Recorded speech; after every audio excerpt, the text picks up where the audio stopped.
Hi, my name's Steve Usher and welcome to the Experienced Designers podcast.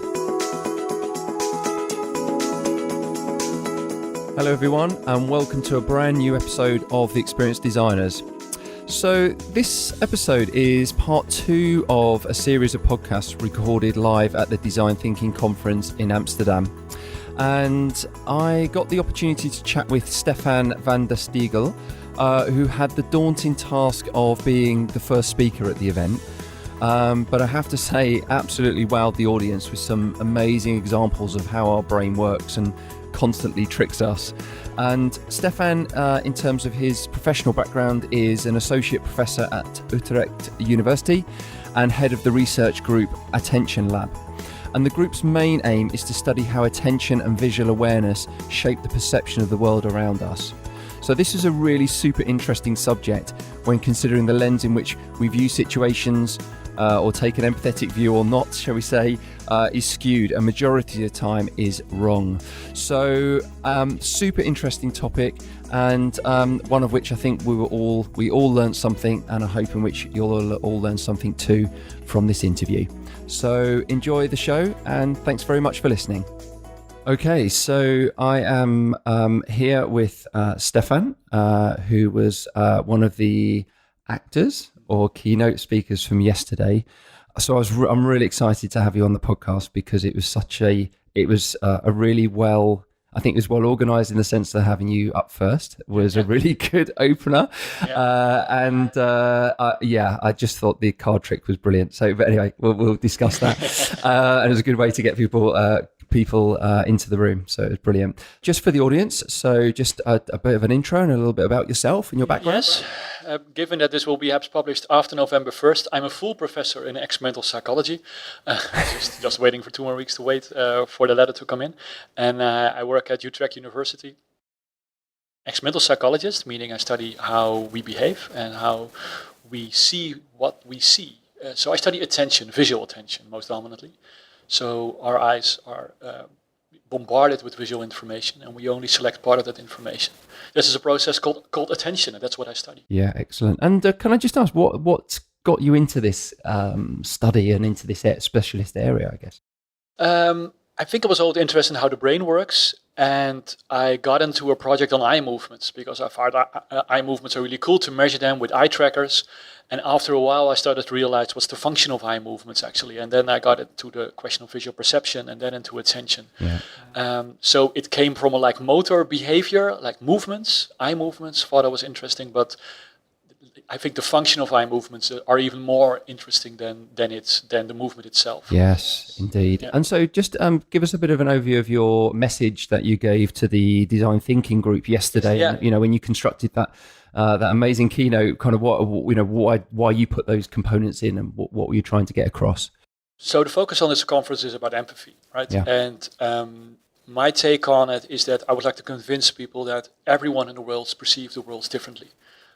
We all have associations, we all have learned lessons previously, and we know that attention is highly influenced by our biases. So everyone sees the world differently, which means that you cannot simply assume that what you feel and what you see is the same as someone else feels and sees. And what I've been trying to do is giving some examples I've literally tried to give the room different views. So I've used these visual illusions. Mm-hmm. That we know if you prime people to think that they will see something, they will see what they expect to see.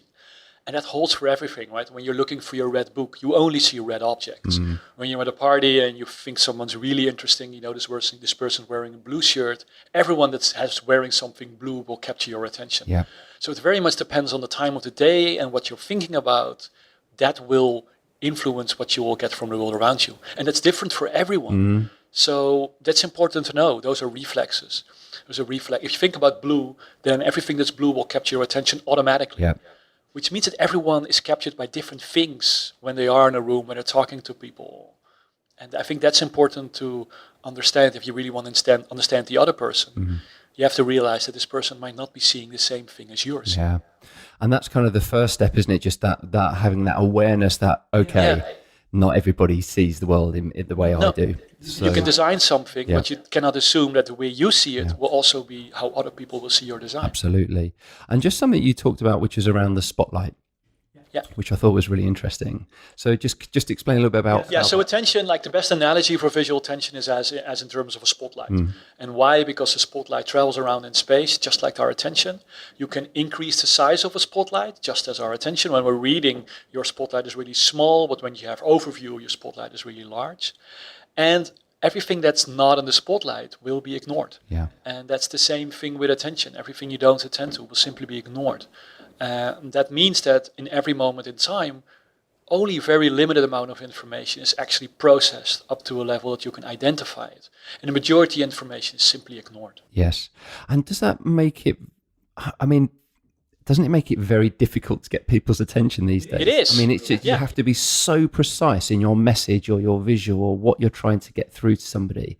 You must, the science behind that must be, it must be fascinating. It's fascinating to see. It's one of the things that's very fascinating to see is these reflexes. Right? Your attention is partly captured by information in the outside world. Of course, like if somebody now enters this room, you want your attentional spotlight to go to that location, which means that your attention can only go to one place at a time.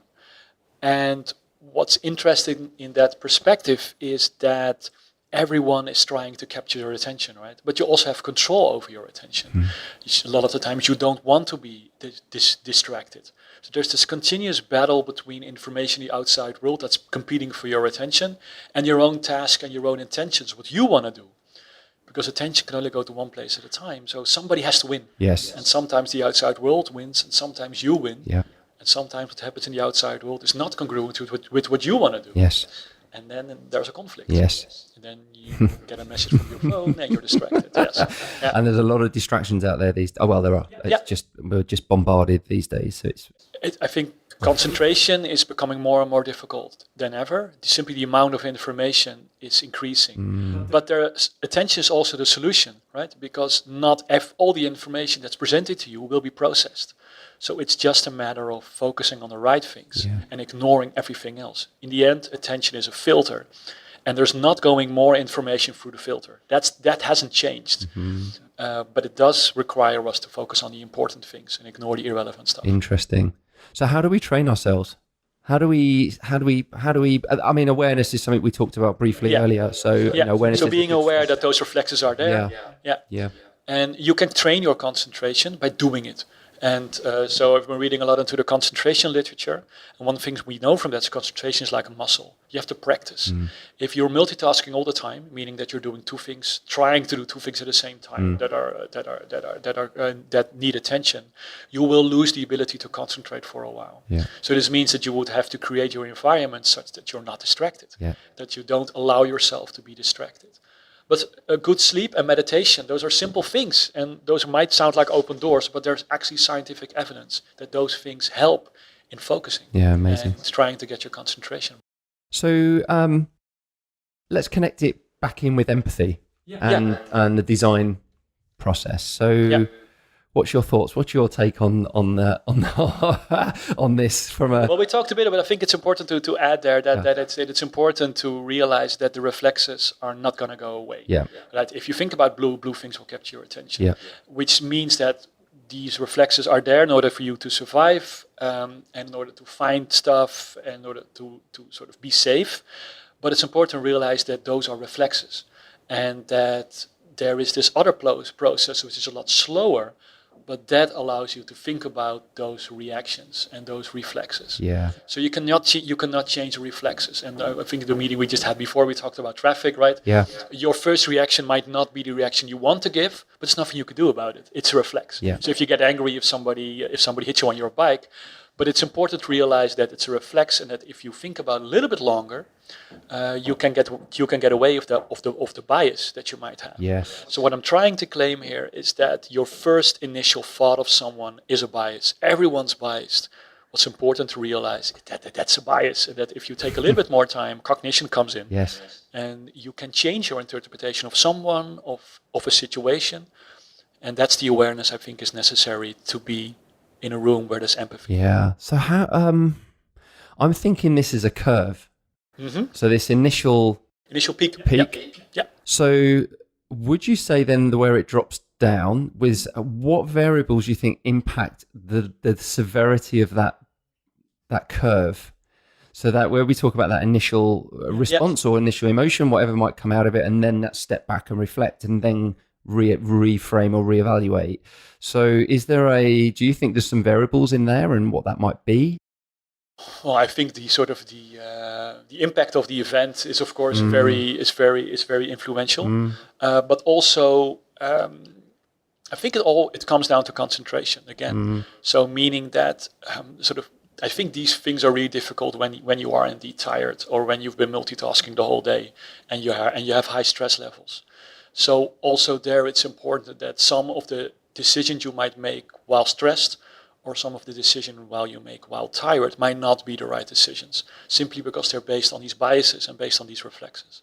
So that's important to understand that when you need to take decision, be mentally sane, be healthy, be at a moment where where you think you're able to make decisions, and take a second thought, like take a break. Yeah. Like there's a large literature on taking breaks and not concentrating for a while and then concentrating again. What I tend to do in my own field is when I think of something, I leave it aside and take a break, go out for a walk, and then look at it again from a different angle. So when I want to send an email that's going to have high impact, don't send it immediately, right? Because you know that those might be you might be caught in a moment there. Yes. And it might be based on a bias. And just taking a break allows you to take an alternative view. Yeah. And would you say, I mean, is that kind of emotionally driven? So is that more of like you're thinking about, okay, what's my emotional state right now? Is that a component of it? Or do you it's part emotional, definitely. Yeah. But it also, you just might be caught in a moment where you're not creative or where you have to look at things differently. And this could be very highly influenced by emotion, but I think it's even irrespective of emotion, right? If you think of a solution, that might not be the optimal solution. And taking a break allows your brain to sort of get your concentration up again and think about things very differently. Yeah. So even when you're not emotional, I think it's a good idea to see whether the decision you made is not influenced by biases. Yeah, that's interesting. It's really interesting. So what would we, how do we kind of, because empathy is obviously a huge, well, it's everything on this conference today. Yeah.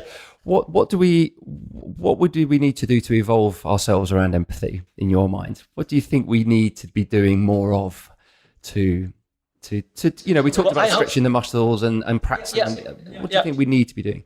I think what we need to be doing is accepting how the brain works. So I think that's the reason why I'm here. I'm not claiming that I know how the brain works, but I'm claiming that I know a little bit about it. Yeah.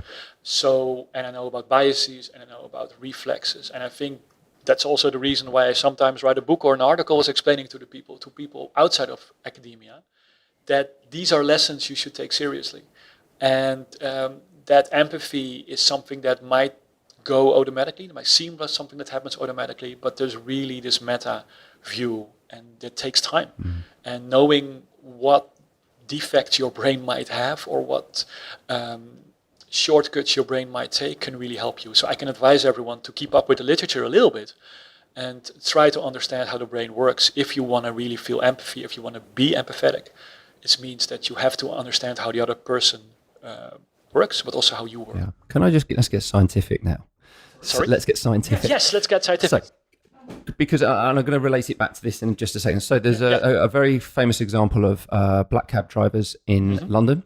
Yeah. So obviously they have to do the knowledge and learn thousands of streets and over, I think it's a 3-year or 4-year period.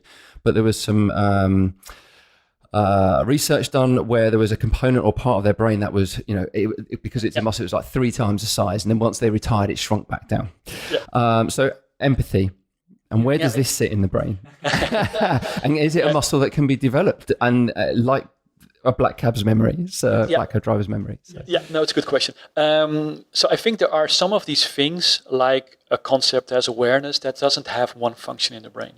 So for instance, stuff like awareness and empathy, your ego, I'm putting this all on one pile now. Like, it's not the non-concentration. So we had a whole talk yesterday, which I think was very interesting, whole discussion, that if you're really focused, there is no empathy, right? Empathy is really something that requires some reflection on yourself.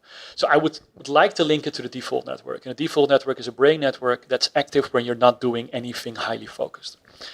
And so that's a whole brain network. And the idea about the default network is that when you're concentrating, you're continuously suppressing the default network.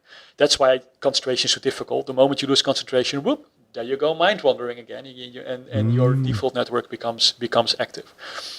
So if you think about non-focused state, about reflections, about creating your ideas, the default network becomes active. And the default networks, I don't think you need to do anything in order to get that active, in order to train that. It's always there.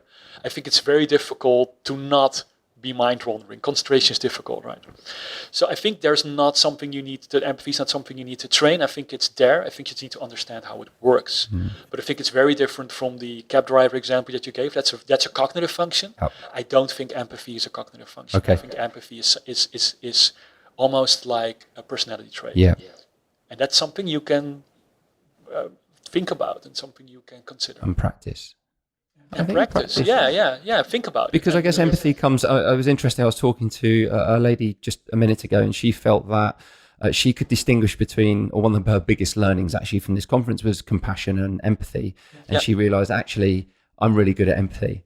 Whereas I know others have actually said, I need to work on empathy and I need to. So I'm just trying to get into, okay, so how could we develop that actually? Is it being in a state of non-concentration and being relaxed and exploratory kind of surroundings where, because empathy is all about understanding and no doubt lots of questioning with the participant to get more out and understand their way of thinking or what they're passionate about, etc. So it's just, that was I just have an angle on that to see if there's something there. Well, I think everyone, it's really good important to take your time. And if you want to be better in empathy, that requires a lot of thinking about yourself. And that requires taking the default network being active. Because that's when you get to reflect about yourself. That's when you get to reflect on your life, on your future decisions. And this is something I'm afraid we don't do that much these days, because the moment we're not concentrated, we take our phones. And this doesn't require us to take time in order to think about ourselves and to reflect on ourselves. And that's one of the things why the default network is an important state to be in, because it allows you to reflect on your actions. Yeah. So my scientific advice there would be is to do nothing once a while. Yes. Take a break. Yeah. And don't be focused and don't watch your phone and just think about. Yeah. And a mind-wandering mind might not be a happy mind, but it's definitely a helpful state to be in. There's a science paper called A Wandering Mind is an Unhappy Mind. And I think we all can connect to that, right? When you're mind-wandering, it's not always happy thoughts you get. No. But it is important to think about how you relate to the world around you and how you relate to people around you. Yeah. And I think it's true. I mean, it's all the talk right now, isn't it? We're on this constantly connected, and I do agree. I think having that period of just either a period of reflection or some kind of meditation does help. It does add value. And there's scientific evidence. Oh, yeah, I think we have stayed scientific in the last couple of minutes. Really, Amazing. There is a lot of evidence for this. Amazing. Yeah. And so just tell me a little bit about, you've got a book coming out. I've got a book coming out. So it's exciting. So I wrote a book in Dutch 2.5 years ago. Yeah. And now it's going to be published, I think, in January, but MIT is relatively slow in this process, unfortunately, and I'm a little bit eager to get it out, I think. And so that's explaining how visual attention works. And so it's a translation from the Dutch book. It has done well in the Netherlands, so we have convinced it to get an international release. And it's explaining how the attentional spotlight works and how you can direct someone's attention and how you can direct your own attention, how that works. Yeah. And there's a chapter about eye movements, and there's a chapter about the influence of context on where your attention goes. And in the Netherlands, in 2 weeks from now, there's a book coming out on concentration. And I'm hoping that will also be published in a year or 2 years internationally. So the first book is coming out in America, and it's about how you can direct your attention. The second one is how you can keep your attention, you can keep concentrating. Very good. And can I just delve into that a little bit? So where do you see the future in this? In concentration and attention grabbing, because everybody wants to grab your attention. Everybody wants your attention, but I think on the same side, the knowledge about how concentration works in the brain is also increasing. Yeah. So if we learn from these lessons, then we can sort of fight that. So I think there is this movement now starting very slowly where people, like the phone has only been here for 20 years, right? So it's just something we have to get used to. We have to find a spot in our lives and how to deal with that. And I think and you can see it changing. You can see conversations like this, people reading books about digital detoxing. Yes. I think we are realizing that there's something we need to change here. And nothing is lost. Like evolution is not so quick that we now all of a sudden have brains that cannot concentrate anymore.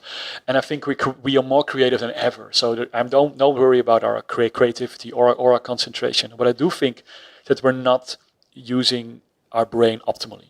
So we're multitasking a lot. We're using our mobile phones. We want to be engaged with social media all the time. And I think if we want to reevaluate our concentration and reappreciate our attention, that's a movement that's slowly starting. And couple of years from now, we might look back at this time saying, what were we thinking? Why were we so hooked up with all this social media? And I think, well, you see these movements coming up that people are already sort of appreciating being offline. We have to go to a society where it's not normal to reply within a minute, because it means that you're not concentrating. If your employee is responding within a minute, you can ask him, why are you responding within a minute? Why aren't you working? And we used to think about someone who responds really quickly as someone who's really reliable, but someone who responds really quickly is not someone who's concentrating. Interesting. Yes. Interesting. So reappreciate concentration. Where have you been all day? You've been concentrating. Very good. Very good. Have you seen my message? No, I haven't seen it. We've been doing very important stuff. So it's interesting because there's also, you're seeing lots of things pop up now around getting back to nature, and also these kind of digital detoxes in hotels in the middle of nowhere in Finland. So there is, I guess there's always a balance that, that nature has this way of kind of balancing out. I think Arn shared that in the previous podcast. So I think that's just our way of trying to find some balance in this, in creating these types of things. Nowhere. I think we should just allow ourselves these years, and you see people already trying to think about it. That's what we're doing right now, right? I think a lot of people are doing that. I agree. Brilliant. Well, look, Stefan, thank you so much. You're welcome. Appreciate the time for this podcast today, and I wish you all the very best with your books as well. I'll be buying. So I'm interested in the concentration. I think that's really fascinating. So I will be diving into that for sure. Thank you. You're welcome. Wow, and there we have it, another episode of the Experienced Designers podcast. So thank you so much to my guest, Stefan. Absolute pleasure. And of course, to all of the team at the Design Thinking Conference. And I hope you learned something. It's a real interesting topic, and one of which I think we could all take something from and learn for sure. I will, of course, share Stefan's link as well as obviously details of his book as well. So if you like what you hear, please rate, share, rank, comment, do whatever's necessary just to help kind of amplify the Experienced Designers podcast. I'm really pleased to say we're now up to 27 countries and growing fast. So I'm really pleased with how it's going, and long may that continue. But thanks ever so much for listening, and bye for now.